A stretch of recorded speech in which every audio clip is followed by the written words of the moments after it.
মেয়ের বাবার নাম? কাজী সাহেব, আমরা তো আপনাকে আগেই বলেছি মেয়ের বাবা মা নেই, এতিম।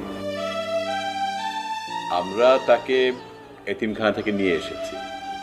আজকে থেকে আমরা দুজন তার বাবা মা।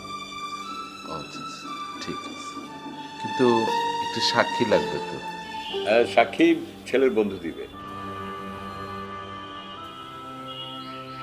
মোহাম্মদ ইয়াসিন সাহেবের ছেলে মোহাম্মদ রুবেলের সাথে 5 লক্ষ টাকা দেনমোহর ধরিয়া আপনাদের বিবাহ ধার্য করা হইল। এই বিয়েতে আপনি রাজি থাকলে, যদি রাজি থাকেন কবুল বলেন।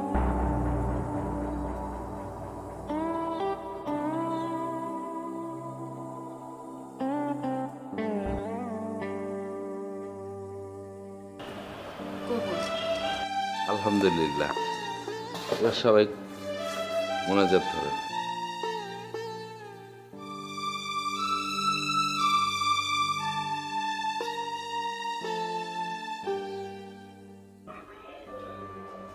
রুবেলের মা, সবাইকে মিষ্টি মুখ করাও। হ্যাঁ,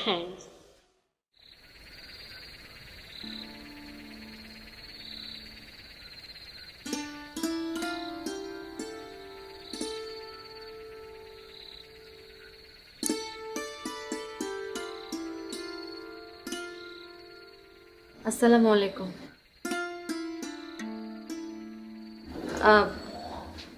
আপনি ফ্রেশ হয়ে অজু করে আসেন, আমরা নামাজ পড়িনি। নামাজ? এখন কিসের নামাজ? আর আজকে কি ঈদ নাকি? আজকে ঈদ হতে যাবে কেন? আজকে আমাদের বিয়ের প্রথম রাত, আর বিয়ের প্রথম রাতে 2 রাকাত নফল নামাজ পড়া উত্তম। এর কারণ হচ্ছে যে আল্লাহ যেন আমার মাধ্যমে আপনাদের পরিবারে বরকত দান করে আর আমাদের ভিতরে সুখ শান্তি সমৃদ্ধ হয়, এই কারণে। কিসের সুখ? হ্যাঁ, আর আমি কেন নামাজ পড়বো? নামাজ তো তোমার পড়া দরকার, কারণ এতিমখানা থেকে একদম সোজা আমাদের বাড়িতে চলে আসছো, ঠিক আছে? তারপর আবার এরকম বড় লোকের একটা শিক্ষিত জামাই পাইছো, যেটাকে বলে মেঘনা চাইতে বৃষ্টি। আমার জীবন নষ্ট করে তুমি সুখে থাকবা, তাই না? সেটা আমি কোনোদিনও হইতে দিব না। চাইছিলাম হীরা, পাইছি একটা কয়লা।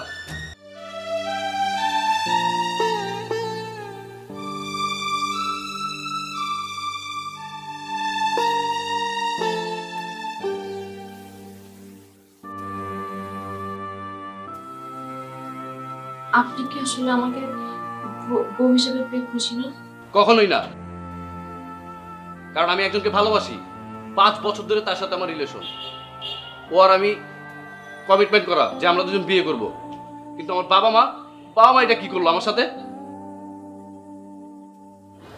দেখেন, বাবা মা সন্তানের জন্য যা করে মঙ্গলের জন্য করে, আর আমাদের জীবনে যা ঘটে তা অবশ্যই ভালোর জন্য ঘটে। আল্লাহ তাআলা যা করেন ভালোর জন্য করেন। আপনি এক কাজ করেন, আপনি অজু করে এসে নামাজটা পড়ে নেন। এই বারবার নামাজের কথা বলো না তো। আমি কি মসজিদের ইমাম নাকি, হ্যাঁ, যে নামাজ পড়বো? আর তোমার মতন অশিক্ষিত আর এতিম মেয়েকে বিয়ে করে আমি নামাজ পড়বো না? আমার কি দেখলে তোমার পাগল মনে হয়? আপনি এইভাবে কথা বলতেছেন কেন? আপনি কি আমারে বিয়ে করতে রাজি ছিলেন না? মানে আপনি কি আমারে বিয়ে করে খুশি না? না, আমি তো চরম খুশি হয়েছি। আল্লাহ আমার ঘরে বেহেশতের হুর পাঠাই দিছে। আমার এখন কি মনে চাইতেছে জানেন?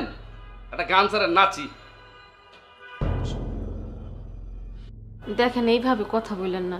এইভাবে কথা বললে আল্লাহ নারাজ হইব। আর তিনি যা করে খারাপের জন্য করে না। আমাদের হাতে কিছু আছে বলেন? আর আমি যে আঘাত পাইছি সেটার কি হইব? তুমি দেখবা, তোমার আল্লাহ দেখবো নাকি আমার বাবা মা দেখবো? দেখেন, জন্ম মৃত্যু বিয়ে তো আল্লাহর হাতে, তাই না? তার সিদ্ধান্তে নারাজ হওয়া যাবে না। আসলে উনি উত্তম পরিকল্পনাকারী। যারা আল্লাহর সিদ্ধান্তে এবং ফয়সালায় সন্তুষ্ট থাকেন তাদেরকে নবীজি জ্ঞানী, প্রজ্ঞাময় এবং নবুয়তের মর্যাদায় গুণান্বিত করেন। দেখো, মদ খেয়ে এসে এসব তোমার হাদিস শুনতে আমার ভালো লাগতেছে না। আস্তাগফিরুল্লাহ। আপনি মদ খান? আপনি জানেন না ইসলামে মদ খাওয়া হারাম? 40 দিন পর্যন্ত আপনার কাছে কোনো ফেরেশতা আসবে না। আপনি এক কাজ করেন, আপনি ওযু করে নামাজ পড়েন, নামাজ পড়ে আল্লাহর কাছে ক্ষমা চান, আল্লাহ আপনার ক্ষমা করলেও করতে পারে। আমার মতন শয়তান রে আল্লাহ এত তাড়াতাড়ি ক্ষমা করবো না। আল্লাহ আপনি কি বলেন? আল্লাহর কাছে ক্ষমা চাইলে আল্লাহ ক্ষমাশীল, আল্লাহ ক্ষমা করে দেয়। আর যে নিজের ভুল বুঝে ক্ষমা চায় তার উপরে আল্লাহ রহমত বর্ষণ করে। আরে রাখো তো তোমার রহমত, খালি রহমত রহমত করতেছো। রহমতের কারণেই তো তোমার মতো একটা এতিম মাইয়া আমার কপালে জুটছে, তাই না? রহমত, আমার আর রহমত লাগবো না। আরে শোনো, আমি আমার বাবার ইচ্ছা রাখার জন্য তোমাকে বিয়ে করেছি। তুমি তোমার মতন থাকবে, আমি আমার মতন। ফার্দার আমার কাছে আসার চেষ্টা করবে না। লাইট দিব, আমি এখন ঘুমাবো।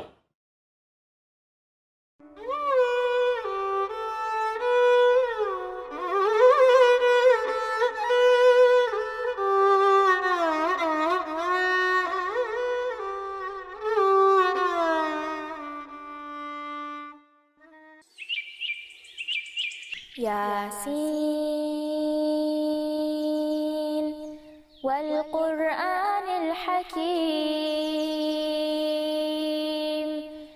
إنك لمن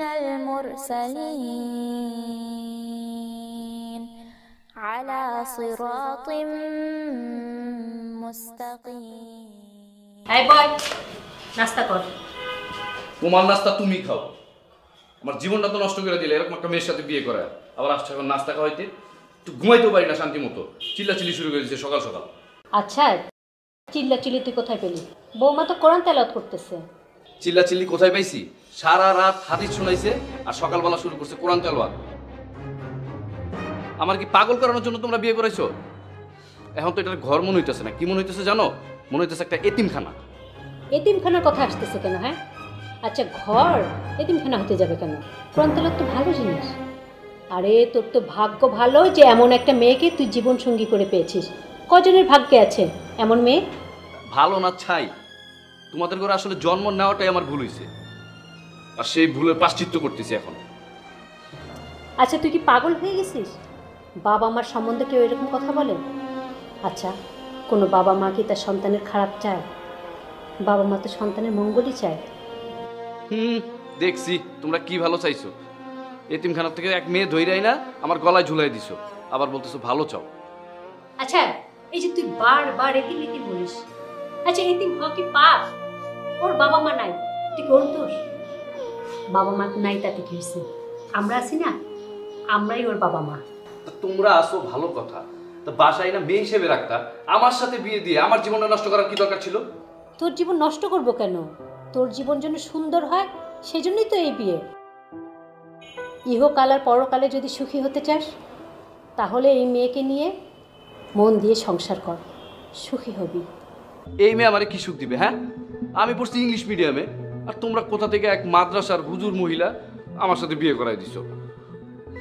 আমার কত ইচ্ছা ছিল, তোমাদেরকে বলে রেখেছিলাম যে আমি বিয়ে করে বাইরে সেটেল হব, তা না, এক বোরকা পরা ভূতের সাথে আমার বিয়ে করাই দিছো। সারা দিন রাত কোরআন হাদিস এইগুলো শোনাইতে শোনাইতে আমার কান জ্বালাফালা করে ফেলাইতেছে। দেখ রুবেন, আল্লাহ যা করেন ভালোর জন্যই করেন। আর আমি তো তোর মা, আমি তো তোর ভালোই চাইব। অনেক ভেবে চিন্তেই আমরা তোকে এই বিয়ে করিয়েছি। না, তোমরা মোটেও ভাবো নাই। যদি ভাবতা তাহলে এই এতিমখানার মেয়ের সাথে কোনোদিন আমার বিয়ে করাইতে পারতা না। আমি সারা জীবন চলছি নাচা গানা হই হুল্লা কইরা, আর তোমরা আমার কি এক এতিম মেয়ের সাথে বিয়ে দিছো? হ্যাঁ, এই মেয়ের সাথে আমি কিভাবে অ্যাডজাস্ট হবো বলো তো? আর তুই যাকে এতিম এতিম বলতেছিস না, সে আমাদের সংসারের রহমত স্বরূপ। আরে মানুষ চেষ্টা করলে না পরিবর্তন হতে পারে, তুইও পারবি। আর এই তোর পরিবর্তনের জন্যই না আমাদের এই চেষ্টা। আমার খাবার বেড়ে দিই। হ্যাঁ দাও। মা, তোমাদের এই হাদিস কিন্তু আমার আর ভালো লাগতেছে না। তোমরা আমাকে আর কোনো জ্ঞান দিবে না, আর যদি জ্ঞান দাও তাহলে আমি বাড়ি ছেড়ে চলে যেতে বাধ্য হবো। এই খেয়ে গেলি না?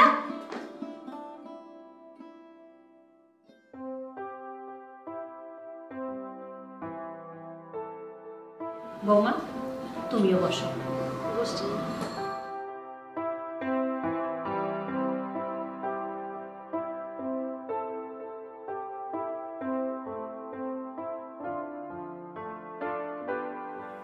যে এতিম মিসকিনদের আমি ঘৃণা করতাম তার সাথে আমার সারা জীবন কাটাতে হবে, এটা কি করে সম্ভব? তারপর কি অবস্থা বললো? ভালো। আচ্ছা কালকে রাতে যে তুমি ফোন করছো তখন তো আমি বাবার সাথে কথা বলছি, তখন আমি তোমার সাথে কিভাবে কথা বলবো বলো? সেটাই তো, আমি ফোন দিলাম ধরলো না তুমি। এইটাই। তারপর কি তোমার কি খবর?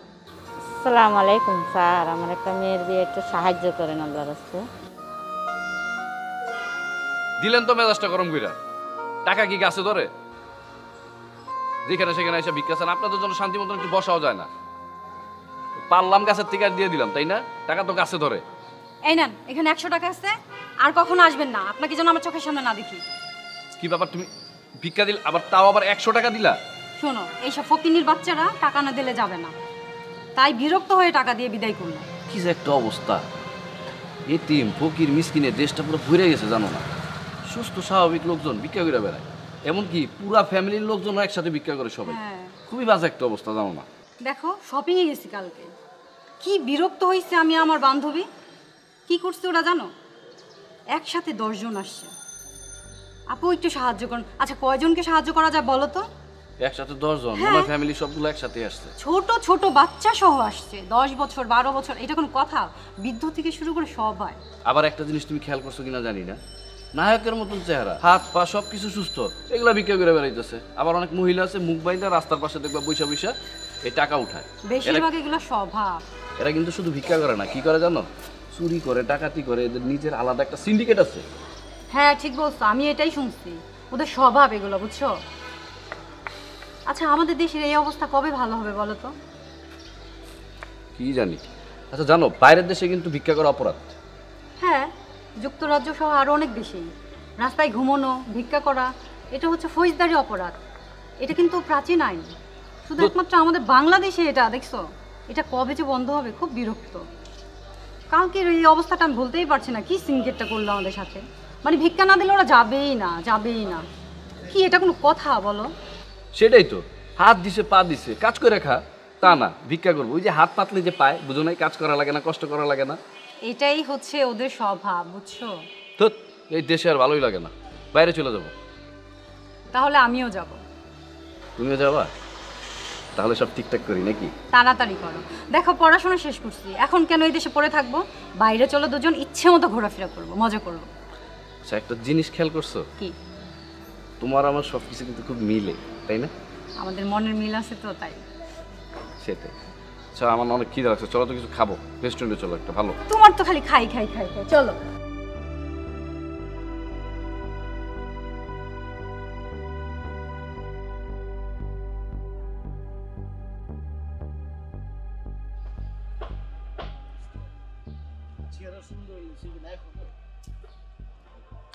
কি রে, কি ফুসফুস করতেছস দুইজনে? তোরে নিয়ে কথা হইতেছে। আমার নিয়ে কি কথা? বন্ধু বাসরাতে বিড়াল কেমন মারলা? আরে তোর বলার কি আছে, মামা তো পুরাতন খেলোয়াড়। দিলি তো মেজাজটা খারাপ করে। এত যে বিলাই বিলাই করতেছস, সেটা কি বিলাই? হ্যাঁ, ওটা তো বিলাইয়ের ঘন্টা, যেটা আমার বাপ মা আমার গলায় ঝুলাই দিছে, আর সারাটা জীবন আমার এখন এই ঘন্টা বাজাইতেই। তো সত্যি কিছু হয় নাই?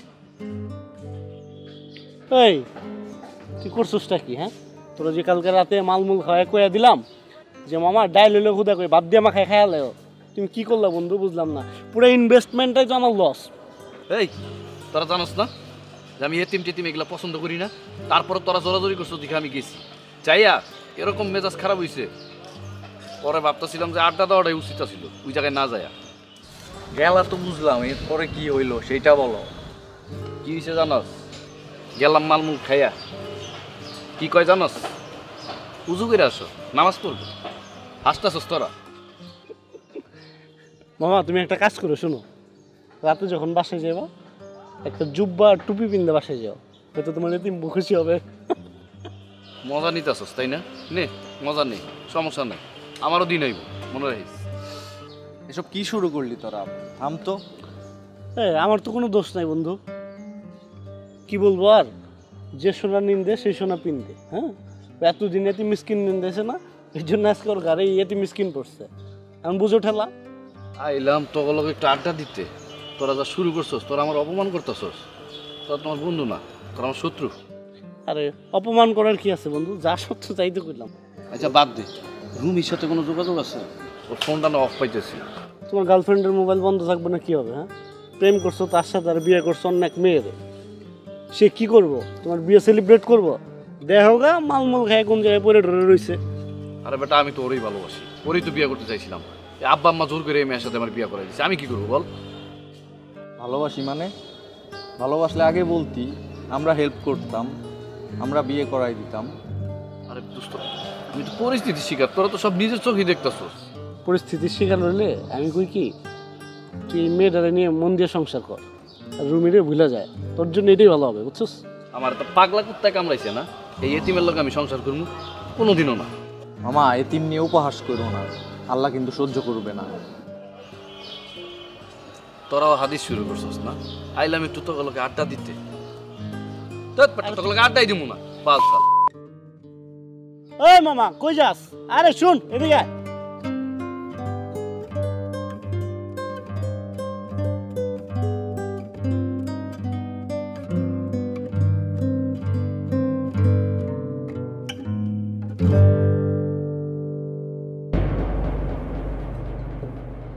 কি ব্যাপার, এরা কারা? ওরা এতিমখানার বাচ্চা। মা, বাড়িটাকে কি পুরো এতিমখানায় বানায় ফেললা? কেন এতিমখানা হতে যাবে কেন? আরে এই বাচ্চাগুলো তো সারা বছরই এতিমখানায় থাকে, আজকে একটু ওদেরকে ভালো মন্দ খাওয়া বলে দাওয়াত করেছি। কি আর বলবো মা, যা দেখতেছি তাই তো বলতেছি। আমার বিয়ে করেছে এক এতিম, এখন আমার বাসায় দাওয়াত দিয়ে নিয়ে আসছে কতগুলো এতিম খাওয়াইতে। আমার তো মনে হইতেছে আর কদিন পরে আমিও এতিম হয়ে যাবো। চুপ করতো, তোর বাবাই তো কালকে আমাকে বলল যে ছেলেটাকে বিয়ে দিলাম, কাউকে তেমন দাওয়াত করতে পারিনি, তুমি কিছু এতিম বাচ্চা কাচ্চাকে দাওয়াত করো, এতে করে মহান আল্লাহ তাআলাও সন্তুষ্ট হবেন আর আমারও ভালো লাগবে। কথাটা শুনে না আমারও বেশ ভালো লাগলো। আমি বৌমাকে বললাম, বৌমাও দেখে খুব খুশি হয়েছে, তাই তো আজকে ওদেরকে দাওয়াত করলাম। আচ্ছা আব্বা বলছে খাওয়াইতে, খাওয়াইছো, কিন্তু আমার বন্ধুরে দাওয়াত দিয়ে খাওয়াইতা, ওরা তো একটু খুশি হইতো। তা না, এই এতিম মিসকিন খাওয়াইতেছো। আচ্ছা তুই তো চিলাচিলি করছিস কেন? তোর বন্ধু বান্ধবদেরকে খাওয়াবি ভালো কথা, আমাদের কি টাকা পয়সা অভাব আছে? তোমার কাছে আমার আর আমার বন্ধুর কোনো দাম আছে নাকি? ওদেরকে দাওয়াত দিয়ে এনে খাওয়াইতেছো না, ওদেরকেই খাও। আর এক কাজ করো, ওদেরকে বাড়িতে একবারে রেখা দাও, ঠিক আছে? আস্তে আস্তে বাড়িটা দেখবা পুরাটা এতিমখানা হয়ে গেছে। হাদিস শরীফে আছে, যে ব্যক্তি কোনো এতিমকে তার বাবা মা পরিবারের সাথে পারিবারিক আয়োজনে পরিতৃপ্তভাবে আহার করায়, তার জন্য জান্নাত ওয়াজিব হয়ে যায়। এই বন্ধ করো তোমার হাদিস। আর এই এতিম ছোট লোক, এই পরিচয়হীন যারা আছে, এদেরকে সব তাড়াতাড়ি বাড়ি থেকে বের করো। তোমাদের অত্যাচার কিন্তু আমি আর সহ্য করতে পারতেছি না। আমার কিন্তু মানে যা মন চায় আমি কিন্তু তা করে ফেলবো। এতিমদের মনে কষ্ট দিয়ে কথা বলিস না, তাতে আল্লাহর আরশ কেঁপে ওঠে। তুই জানিস আল্লাহর কাছে এতিমদের মর্যাদা কতখানি? আমি কি এতিমদের উপরে পিএইচডি করছি? হ্যাঁ, আমার কোনো শিক্ষার দরকার নাই। তোমাদের দরকার হলে তোমরা শিক্ষা নাও, আর ভালো করে শিক্ষা নাও। যত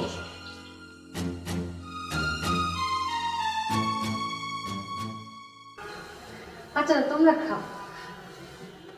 বৌমা তুমি একটু ওদেরকে যত্ন করে খাওয়াও, আর খাওয়া হয়ে গেলে ওদের হাতে একটু টাকা দিয়ে দিও। আর রুবেলের কথায় মন খারাপ করো না। আব্বা কি যে বলেন, আমি ওনার কথা মন খারাপ করবো কেন? আমার আল্লাহর উপর ভরসা আছে, আর একজন এতিমের মন ভাঙে এত সহজ না।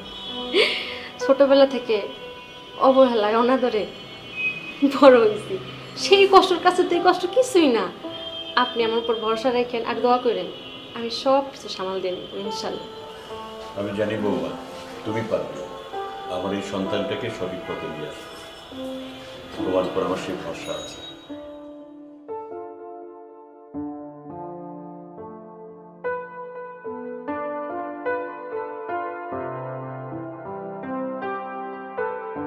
আসসালামু আলাইকুম ভাবি। ওয়ালাইকুম আসসালাম। আপনি কেমন আছেন আপনি? আল্লাহর রহমতে আপনাদের আশীর্বাদে অনেক ভালো আছে। সেই যে বিয়ের দিন দেখা হলো, আর তো দেখাই হলো না। আপনিও আসেন না, আমি তো কোথাও বের হই না, এই জন্যই দেখা হয় না। হ্যাঁ তাই তো, আমি শুনেছি আপনি কোরআনে হাফেজ, ভাবছিলাম আমার মেয়েটাকে আপনার কাছে পড়তে দিব, আপনি কি পারবেন? কেন পারবো না? একটা মানুষকে কোরআন শিক্ষা দেওয়া তো সওয়াবের কাজ। আমি খুবই ধন্য হব যদি আপনার মেয়েকে আমার কাছে নিয়ে আসেন। ও ভাবি, আপনি আমাকে নিশ্চিন্ত করলেন। আচ্ছা ভাবি, আপনার মুখটা দেখে আমার কেমন জানি মনে হচ্ছে আপনি কি আসলেই ভালো আছেন? আসলে আমার মুখটা এরকম, ভালো কেন থাকবো না? আশ্চর্য। আসলে আমার খুব জানার ইচ্ছা যে আপনার বাবা মার কি হয়েছিল যে আপনাকে এতিমখানায় এসে থাকতে হলো? আসলে আমি আমার বাবাকে দেখিনি। আমার জন্মের আগেই আমার বাবা মারা যায়। আমি যখন জন্মগ্রহণ করি তার মানে আমি নানির কাছে শুনেছিলাম যে আমার মায়ের জন্য কি একটা অসুখ হয়েছিল। আমার মাও তারপরে মারা যায়। আমি নানির কাছে ছিলাম, কিন্তু আমার মামা মামি আমাকে সহ্য করতো না। তাই আমার নানা নানি, সে তো বুড়ো মানুষ, আমাকে তো সে পালতে পারবে না কারোর সাপোর্ট ছাড়া, তাই আমাকে এতিমখানায় দেওয়া, এই আর কি। থাক ভাবি, মন খারাপ করবেন না। আসলে অনেকের জীবনেই তো অনেক রকমের ঘটনা ঘটে, এটাকেও আপনার স্বাভাবিকভাবে মেনে নিতে হবে। আচ্ছা ভাবি, একটা কথা জিজ্ঞেস করি? হ্যাঁ বলুন। আসলে আপনি কি এই ফ্যামিলিতে এসে সুখে আছেন? কেন সুখে থাকবো না? এতিমখানায় ছিলাম, সেখান থেকে একটা পরিবার পাইছি, বাবা মা পাইছি, সংসার পাইছি। আমার থেকে বড় সুখের কি হতে পারে বলেন? আমি অনেক ভালো আছি।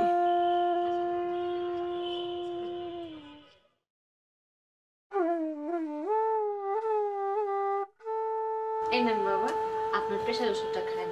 আচ্ছা, তুমি ওষুধটা রাখো, আমি একটা খুব ইন্টারেস্টিং নিউজ পড়ছি, পড়ে নেই তারপরে খাবো। না, আপনি ভুলে যাবেন, আপনাকে খান তারপরে পড়বেন। খান।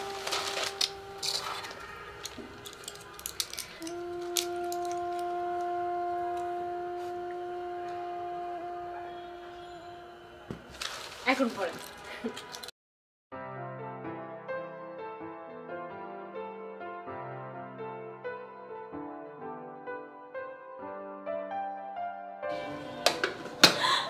আম্মা, আপনারা আমি বলছি আপনি রান্নাঘরে আসবেন না। আপনি অসুস্থ, আপনি বিশ্রাম করতে যান। বৌমা, এত কাজ তুমি একা হাতে পারবা না, আমিও সাথে সাথে করি। আম্মা, আমার কোনো অসুবিধা নেই, আমি পারবো। আপনি গোসলটা সেরে নেন, এদিকে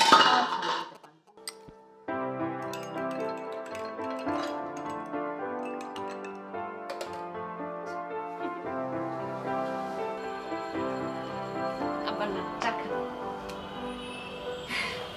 বসো মা। একটা কথা কি জানো, একজন ধৈর্যশীল মানুষকে আল্লাহ অনেক পছন্দ করেন। ধৈর্যশীল মানুষ সম্পর্কে মহানবী হযরত মুহাম্মদ সাল্লাল্লাহু আলাইহি ওয়াসাল্লাম বলেছেন, একজন ধৈর্যশীল মানুষ হচ্ছে একটা গাছের মতো, যার সারা শরীরে কাঁটা থাকে কিন্তু ফলটা খুব সুস্বাদু হয়। আব্বা, আপনি দোয়া করেন আমার জন্য, আমি যাতে আরো ধৈর্যশীল হইতে পারি, আপনাকে সেবা করতে পারি, আমার স্বামীর সেবা করতে পারি।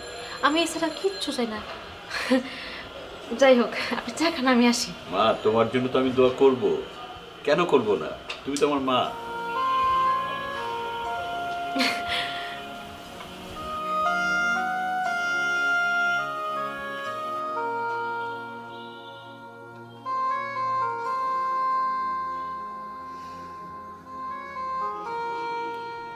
এই যে ওঠেন, কালকে রাত না খেয়ে ঘুমাইছেন, বেলা হয়ে গেছে অনেক, দুপুর হইতেছে, এতক্ষণ না খাইতে তো অসুস্থ হয়ে যাবেন।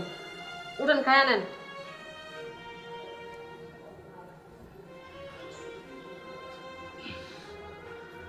আমার খাবারের দরকার নাই, আমার দরকার একটু বিষের। দিতে পারবা? তোমরা সবাই মিলে আমার সাথে যা শুরু করছো, আমার তো মরা ছাড়া কোনো উপায় নেই।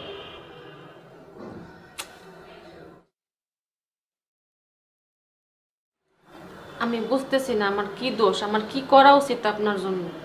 আপনি সারাক্ষণ আমার দোষ ধরেন। আপনার দেখাশোনা করা, আপনার সেবা শুশ্রূষা করা তো আমার দায়িত্বের মধ্যে পড়ে, তাই না? কারণ এটা যদি আপনি আমার না করতে দেন, তাহলে আমি আল্লাহর কাছে কি জবাব দেবো? শোনো, তোমার আমি একটা কথা সাপ সাপ করে দিতেছি, তুমি আমার কাছ থেকে কখনো ভালো ব্যবহার আশা করবে না, কারণ আমি তোমার কখনো মাইনা নিতে পারবো না। আমি রুমিরা এখন অনেক ভালোবাসি, ওরে ছাড়া আমি আর কোনো কিছু ভাবতে পারবো না। তুমি হইলো আমার এখন বর্তমান একটা বোঝা। এখানে আমার দোষ কি? আমি কি যাই না শুই না আপনার এই পরিস্থিতি ফেলাইছি? হ্যাঁ বলেন। আমারও কি ইচ্ছা ছিল আপনারা বিয়ে করার, আমার তো ইচ্ছা ছিল আমি একটা নামাজগার পরহেজি মানুষের বিয়ে করবো, তো করছি আপনারে, মানে তো নিছি, তা আপনি মেনে লন। কারণ তুমি তো মাইনে নিবাই, কারণ তোমার কোনো অপশন নেই, কিন্তু আমার তো অপশন আছে, আমি কেন মাইনে নিব? আর শোনো, তুমি যদি আমার ভালো চাও তাহলে তুমি আমার জীবন থেকে চলে যাও। আমি এতিম বইলা আপনি আমারে সব সময় ঘর থেকে বাইরে হয়ে যাওয়ার কথা বলেন, তাই তো? আমার যদি কোনো যাওয়ার জায়গা থাকতো না, আমি সত্যি সত্যি চলে যেতাম, ঠিক আছে? কিন্তু কি করার, আপনি একটু ধৈর্য ধরেন, আল্লাহর উপর ভরসা রাখেন, আল্লাহ ঠিকই পথ দেখাইব। আমারে কি পথ দেখাবে? হ্যাঁ, আমি আমার পথ দেখানোর পথে চলি। আমি রুমিরে বিয়ে করে ইউরোপ চলে যাবো, তারপর আর কোনো ঝামেলা নাই, শান্তি আর শান্তি। শান্তি খুঁজতে গেলে ইউরোপ যাওয়া লাগে না, শান্তি সব জায়গায় পায় যদি মন থেকে অনুভব করা যায়, বুঝছেন? আপনি কইলে তো আর হইব না, যদি আল্লাহ শান্তি না দেয় তো বান্দা পায় না। এই তোমার জ্ঞান টান দেওয়া বন্ধ করো তো। সে যদি শান্তি দিত সবাই রে, তাহলে পৃথিবীতে এত দুঃখ কষ্ট থাকতো না, সবাই সুখে থাকতো। আপনি না বুঝা কথা বলতেছেন, বুঝছেন? আমি না বুঝা কথা বলতেছি মানে? তার মানে কি আমি কিছুই বুঝি না? আমি একবারও কই নাই আপনি বুঝেন না, কিন্তু আপনি যা কইতাছেন হ্যাঁ শিরক। হ্যাঁ, আল্লাহ তাআলা শিরককারীকে কখনোই ক্ষমা করে না। বারবার শুধু হাদিস কইয়া যায়। হ্যাঁ, আমি কি ক্ষমা চাইছি যে আমার ক্ষমা করবো?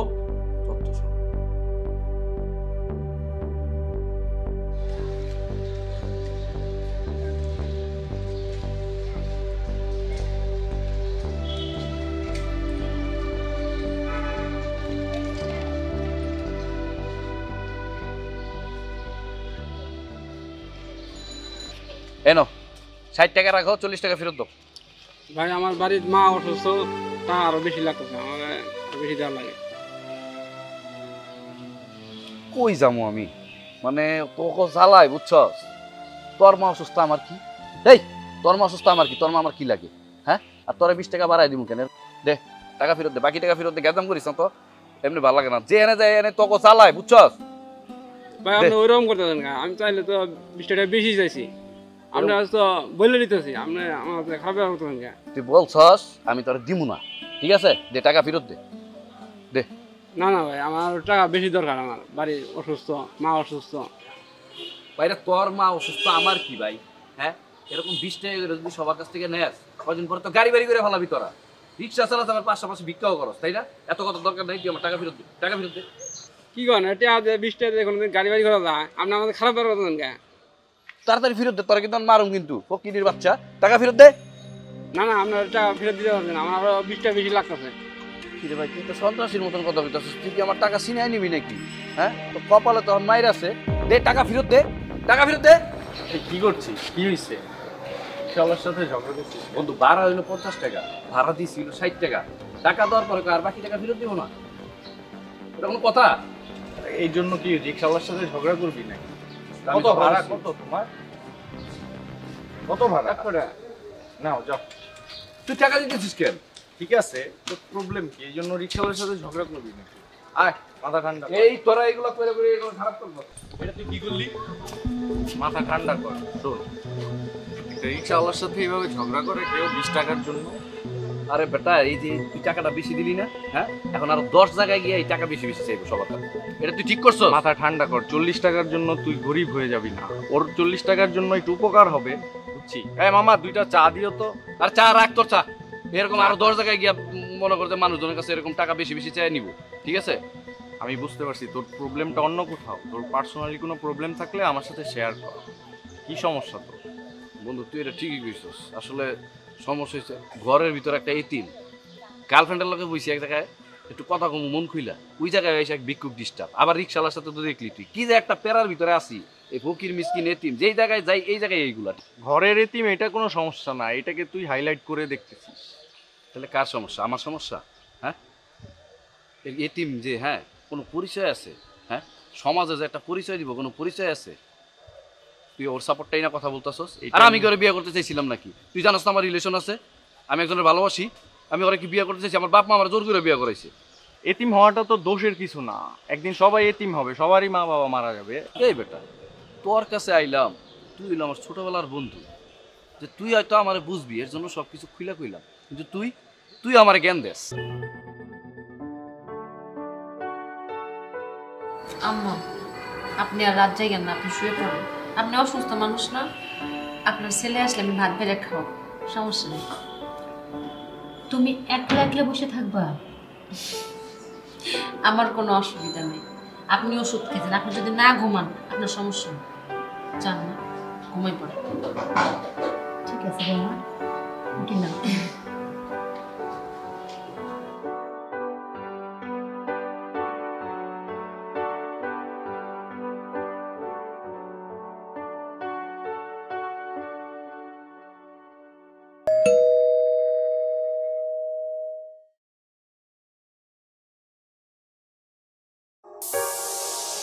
কি রে, তোর দরজা খুলতে এতক্ষণ লাগে কেন? হ্যাঁ, আমি তো বেল বাজার লগে লগে দরজা খুললাম। আবার মুখে মুখে তর্ক করস, একবার থাপড়া মুখে সব। আপনি আবার মদ খাইছেন? আপনি আমার লগে এরকম ব্যবহার করেন কেন? আপনারে বলছি একদিনই যে মদ খাওয়া হারাম, আর এক ভুল যদি বারবার করেন না, আল্লাহ আপনার ক্ষমা করবো না। এই আমি ক্ষমা চাইছি যে আমার ক্ষমা করবো, আর তুই আবার হাদিস শুরু করছস। তোর হাদিস বন্ধ কর আর সর সর।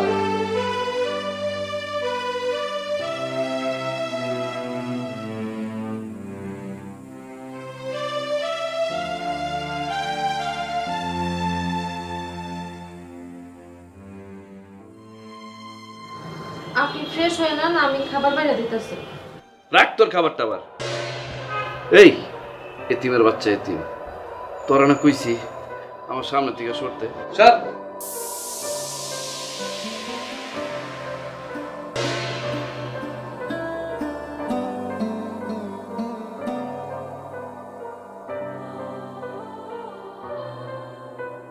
এই তুই আবার আমার জুতায় হাত দেস? তোরা না আমি কইছি আমার সামনে থেকে সরতে? তোরা আমি এক মুহূর্ত সহ্য করতে পারতাছি না। তুই তো আমার জীবনটা নষ্ট করছস, এখন আইছিস মহব্বত দেখাইতে, তাই না? সর কইতেছি, সর আমার সামনে থেকে সর। ঠিক আছে, আমি সইরা যাইতেছি। আপনার জুতাটা আমি খুইলা দিই, আপনি আরাম করে শোন। আরাম? তোরা যেদিন বিয়ে করে আনছি না, ওই দিন থেকে আমার আরাম সব শেষ হয়ে গেছে, সব। আচ্ছা অন্তত খাইয়া শোন, না খেলে অসুস্থ হয়ে যাইব। খাবার খাবার তো অবশ্যই খাবো, তুই কবে খাবো জানিস? তুই যেদিন এই বাড়ি থেকে চিরদিনের জন্য চলে যাবি, সেদিন আমি পেট ভরে খাবার খাবো, তৃপ্তি সহকারে, বুঝছিস? আপনি যে আমার এতিম এতিম করে সারাক্ষণ গালি দিতেছেন, হ্যাঁ আপনি তো ভুলে গেছেন আমাদের প্রিয় নবী হযরত মুহাম্মদ সাল্লাল্লাহু আলাইহি সাল্লাম সেদিন এতিম ছিলেন। হ্যাঁ আপনি আমার স্বামী, আপনার পায়ের নিচে আমার বেহেশত। আপনি যা বলবেন আমি তাই শুনবো, কিন্তু আল্লাহর রস্তে আপনি যদি এতিম না একটা বাজে কথা বলছেন। এতিমের বাচ্চা এতিম, আবার হাদিস শুরু করছস না? একবারে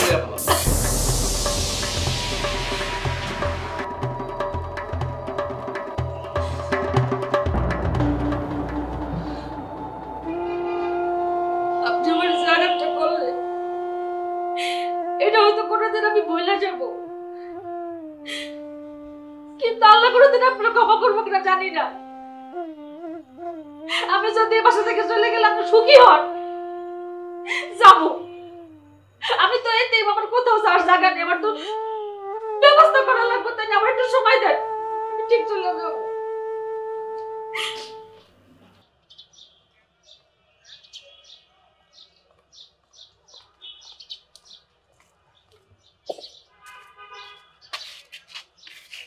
কি অবস্থা তোমার? তোমার কয়েকদিন ফোন দিলাম, ফোন অফ, আজকে আবার হঠাৎ ফোন করে ডাকলাম। ডাকলাম, দরকার হয়েছে তাই। কি দরকার বলো? দরকার নেই তাও ঠিক, এখন আর কেন দরকার হবে? এখন তো দরকারের মানুষ আছে এই বাসায়। তুমি তো জানো জিনিসটা আমি ইচ্ছাকৃতভাবে করি না, আমাকে জোর করে করানো হয়েছে। জোর করে না? জোর করে করেছে, তুমি করো না। এমনটাই হয়, সবাই এমনটাই বলে। আমার কি করার আছে বলো? তোমার কি করার থাকবে? সব তো তুমিই করেছো। আসল কথা কি রুবেল, তোমাকে দেখে আমার ঘুন পোকার মতো মনে হয়। একটা ঘুন পোকা যেমন কাঠের ভেতরটাকে পুরো ফাঁকা করে দেয়, তুমিও তো তেমনই আমার জীবনটাকে পুরো ফাঁকা করে দিয়েছো, আমাকে শেষ করে দিয়েছো। তুমি একটু আমাকে বোঝার চেষ্টা করো। বোঝার চেষ্টা করবো? তুমি তো এখন ভালোই আছো, সুখেই তো আছো। না জান, আমি ভালো নাই জানো, আমি তোমাকে বিয়ে করতে চাই। তুমি কি করে ভাবলে যে আমি তোমার মতো বিবাহিত সেকেন্ড হ্যান্ড পুরুষকে বিয়ে করব? তুমি তো একটা স্বার্থপর, সব সময় তুমি তোমার নিজের দিকটাই চিন্তা করেছো, কখনো কি একবারও আমার কথা চিন্তা করেছো? যদি আমার কথা চিন্তাই করতে তাহলে ওই এতিম মেয়েটাকে তুমি বিয়ে করে ঘরে তুলতে না। আরে আমি তো পরিস্থিতির শিকার, তুমি বুঝতেছো না কেন? আমিও এখন পরিস্থিতির শিকার। আমি আমার নিজেকে নিয়ে এখন ভাবি, I need money any how. মানে টাকা? আমি টাকা পাবো কই? কোথায় পাবে সেটা তো আমি জানি না, কিন্তু আমাকে তোমার টাকা দিতে হবে। আরে এসব ফালতু কথা বাদ দাও তো, আমি তো আছি, তোমার সাথে আছি না, কি বল? এখন আর তোমাকে আমার দরকার নেই, আমি একাই ভালো থাকবো। তাই তোমার কাজ এখন আমাকে 20 লক্ষ টাকা দাও। 20 লক্ষ টাকা? হ্যাঁ। এত টাকা আমি কই পাবো? আর এখন তো আমার কাছে এত টাকা নাই। আর তুমি আমার কাছে টাকা চাচ্ছ কেন? তুমি আমার কাছে কেন টাকা চাবা? তুমি যে এতদিন আমাকে ব্যবহার করেছো, আমি তার প্রতিদান চাই। আমি তোমার ব্যবহার করছি এতদিন? হ্যাঁ হ্যাঁ, আমাকে এতদিন ব্যবহার করে তুমি এখন অন্য কাউকে বিয়ে করেছো, তুমি আমাকে ব্যবহার করোনি। আমাকে 20 লক্ষ টাকা দাও। আমার কাছে কোনো টাকা নাই, আর তুমি কিন্তু বেশি বাড়াবাড়ি করতেছো, ঠিক আছে? আমি কোনো টাকা পয়সা দিতে পারবো না। বাড়াবাড়ি? বাড়াবাড়ি তো এতক্ষণ দেখাইনি, এখন দেখবে বাড়াবাড়ি কাকে বলে। আমি যদি বাড়াবাড়ি করি তোর জীবনকে আমি নরকের চেয়ে তো খারাপ বানিয়ে দিতে পারি। কি ব্যাপার, তুমি আমার সাথে কেন এরকম করছো? হ্যাঁ, আর আমার যদি তুমি ক্ষতি করো তাহলে তোমার মনে হয় অনেক ভালো হবে। আমার ভালো মন্দ দেখার দরকার তোমার নেই, আমার ভালো মন্দ আমি দেখবো। তোমার কাজ আমাকে টাকা দাও, টাকা দাও। আমি তোমাকে কোনো টাকা দিতে পারবো না, আমার কাছে কোনো টাকা নাই। টাকা দিবি না? না। টাকা দিবি না? না।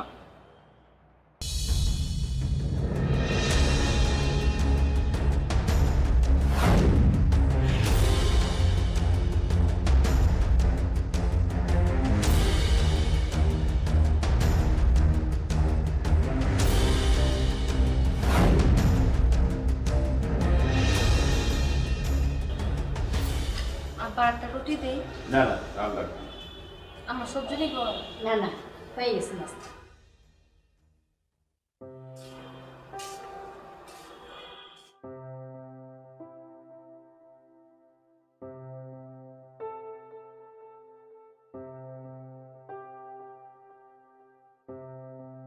বৌমা, ওকে কোনো খাবার দেওয়ার দরকার নেই। যে মানুষকে সম্মান করতে জানে না তাকে শুধু শুধু মায়া দেখে লাভ নেই। আব্বা, উনি অসুস্থ, না খেলে আরো অসুস্থ হয়ে যাবে। ওর আজকের এই অবস্থার জন্য তো সে নিজেই দায়ী। তার কুকীর্তির ফল এগুলো। তোমার উপরে কম অত্যাচার করেছে, তুমি তো নীরবে সহ্য করেছো, কিন্তু আল্লাহ সেটা সহ্য করেনি। সেজন্যই ওর আজকে এই অবস্থা। মানুষ মাত্রই ভুল করে আব্বা, আপনি আর রাগারাগি করেন না, আজকে মতো আর ক্ষমা করে দেন। আমি মাফ করার কে? মাফ তো করবে তুমি। তুমি যদি মাফ না করো আল্লাহকে মাফ করবে না। একটা কথা আমি এতদিন তোমাদের কাউকেও বলি নাই, আজকে আমি সেই কথাটা বলতে চাই। তোমার স্বামী কিন্তু একজন এতিমের সন্তান।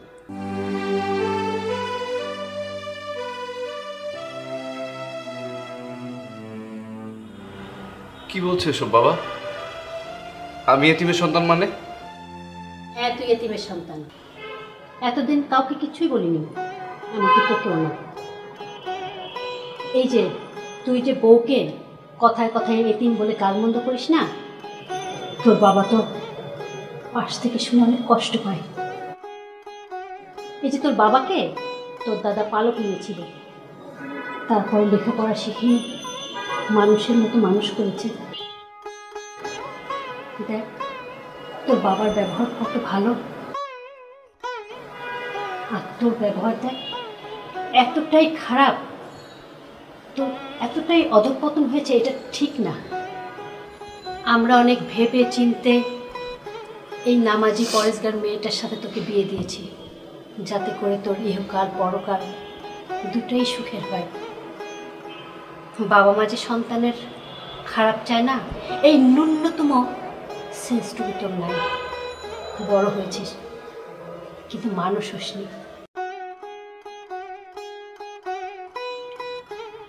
ওকে এসব বলে কি হবে? যে নিজের ভালো বোঝে না তাকে এগুলো বলে কোনো লাভ নেই। কোনো বাবা মা কি তার সন্তানের খারাপ চায়? আর এরকম সন্তানের অধঃপতন অনিবার্য। বাবা মা, আপনারা একটু থামেন। হেদায়েতের মালিক একমাত্র আল্লাহ। আপনারা আমি সারাদিন চেষ্টা করলে কোনো লাভ হবে না যদি না আল্লাহ তারা হিদায়াত না করে। কোরআনে আছে যে আল্লাহর কথা মতো শুনে, আল্লাহর আদেশ মেনে চলে, ধর্ম মতো চলে, যাকে আল্লাহকে বিশ্বাস করে, নিঃসন্দেহে সেটাই হেদায়েত। সম্মান, হেদায়েত এটা আল্লাহ কখন কারে দান করবে কেউ কইতে পারে না। যার সাথে এত বাজে ব্যবহার করেছিস, আজকে দেখ সেই তোর সেবার জন্য এগিয়ে এসেছে। মানুষের জীবনটা অনেক ছোট, তাই কারোর সাথে খারাপ ব্যবহার করতে হয় না। রুবেল, এখনো সময় আছে, তুই নিজেকে পরিবর্তন কর। জীবনটা অনেক সুন্দর, বোঝার চেষ্টা।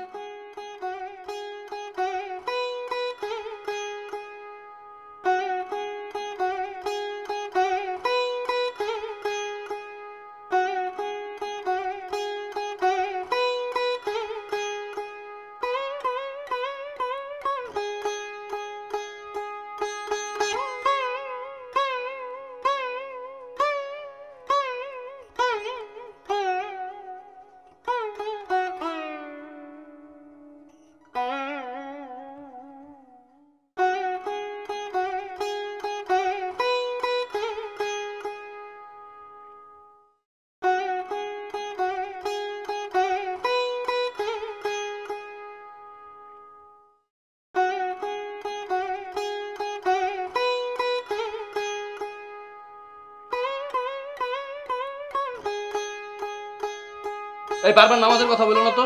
আমি কি মসজিদে ইমাম নাকি, হ্যাঁ, যে নামাজ পড়বো? এই বন্ধ করো তোমার হাদিস। আর এই এতিম ছোট লোক, এই পরিচয়হীন যারা আছে, এদেরকে সব তাড়াতাড়ি বাড়ি থেকে বের করো। একবারে